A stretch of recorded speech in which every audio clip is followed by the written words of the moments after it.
Atos tem esse nome porque esse livro fala dos atos, das ações da igreja primitiva, logo após a ascensão do nosso Senhor Jesus Cristo.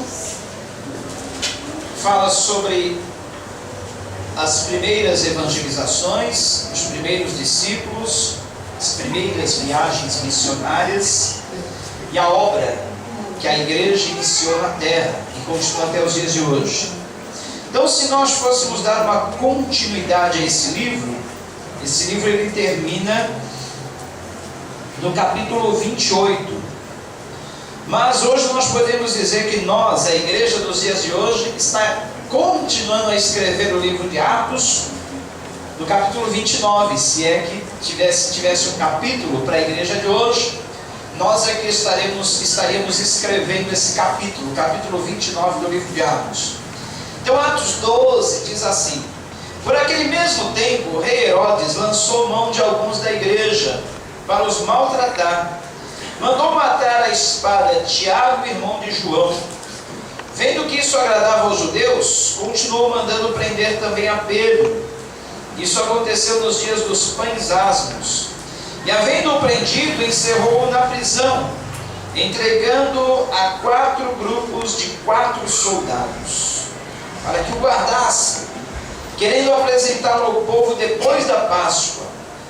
Pedro era guardado na prisão, mas a igreja fazia contínua oração por ele a Deus. Gravem bem isso, olha. Pedro era guardado na prisão, mas a igreja fazia contínua oração por ele a Deus.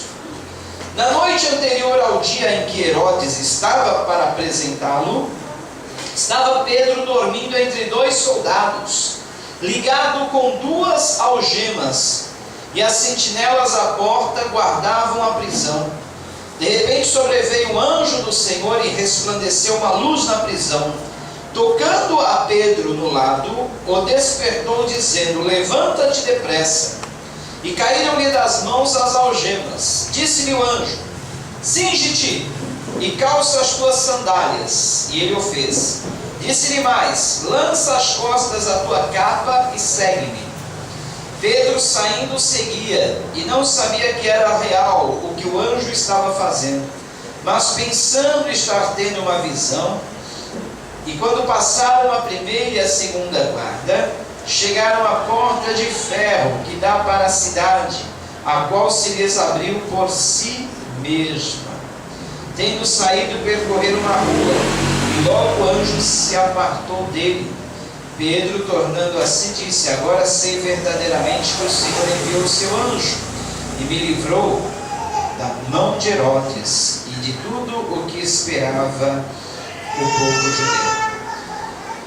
Depois de considerar ele nisto, foi à casa de Maria, mãe de João, que tinha por sobrenome Marcos, onde muitos se encontravam reunidos e oravam. Batendo Pedro à porta do pátio, uma criada chamada Rode saiu a atender. Conhecendo a voz de Pedro, de alegria não abriu a porta, mas correndo para dentro anunciou que Pedro estava à porta. Disseram-lhe: estás fora de ti. Mas ela afirmava que assim era. Então disseram: é o seu anjo. Mas Pedro continuava a bater, e quando abriram, viram-no e se espantaram. Acenando-lhes ele com a mão para que se calassem, contou-lhes como o Senhor o tirara da prisão. E disse: anunciai isso a Tiago e aos irmãos. Então partiu para outro lugar. De manhã houve não pouco alvoroço entre os soldados sobre o que seria feito de Pedro. E quando Herodes o procurou e não o achou, inquiriu os guardas e mandou-os justiçar. Partindo da Judeia para Cesareia, ficou ali. Ele estava irritado com os de Tiro e de Sidom. Estes, vindo de comum acordo ter com ele e obtendo a amizade de Blasto, camareiro do rei, pediam paz, porque o seu país se abastecia do país do rei. No dia designado, vestindo Herodes as vestes reais, estava sentado no tribunal e dirigia-lhes a palavra. E o povo exclamava: É voz de Deus e não de homem. E no mesmo instante o anjo do Senhor feriu, porque não deu glória a Deus, e comido de bichos, expirou. Mas a palavra de Deus crescia e se multiplicava. Barnabé e Saulo, havendo terminado aquele serviço, voltaram de Jerusalém, levando consigo a João, que tem por sobrenome Marcos. Que assim seja a tua palavra falando ao nosso coração, trazendo sabedoria, direção, entendimento, força e graça, Pai. E que nada venha impedir que recebamos essa palavra no nosso coração, mas desde já repreendemos tudo aquilo que seja seta contrária à tua igreja, e declaremos vitória nesta noite em nome de Jesus. Amém. Muito bem, esse capítulo do livro de Atos conta um episódio muito interessante. Havia um governante na Judéia que tinha por nome Herodes. Ele era muito mau, ele era perverso, e ele estava aprisionando e até matando alguns dos cristãos, simplesmente por pregarem a palavra de Deus. A palavra de Deus, tanto naqueles dias como nos dias de hoje, nós sabemos que incomoda aqueles que não são de Deus. E Herodes, por não ser de Deus, juntamente com os judeus que não criam em Jesus, ele estava aprisionando e matando alguns cristãos. Tiago foi um destes. Ele foi morto à espada, e agora era Pedro que estava no cárcere, e com certeza estavam aguardando o dia seguinte para também darem o mesmo destino à vida de Pedro, ou seja, a morte. Mas não era dessa vez que Pedro morreria.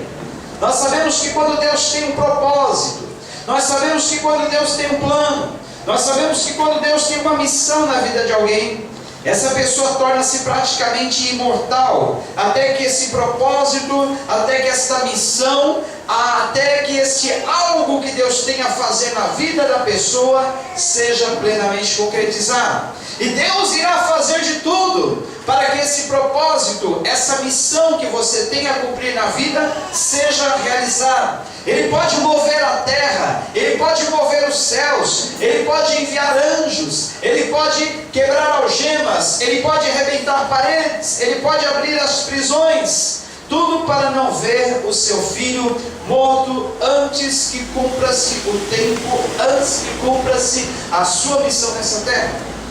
Haveria um dia que Pedro morreria, e conta a tradição que ele realmente foi morto, e a sua condenação foi que ele fosse crucificado.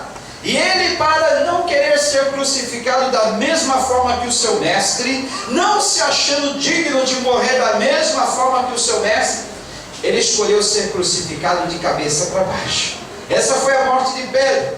A palavra, aliás, as tradições nos contam que todos os discípulos do Senhor morreram martirizados, morreram de forma trágica, com exceção de João, que morreu exilado na ilha de Patmos, numa idade muito avançada, sendo obrigado a fazer trabalhos forçados para o governo imperador Nero César.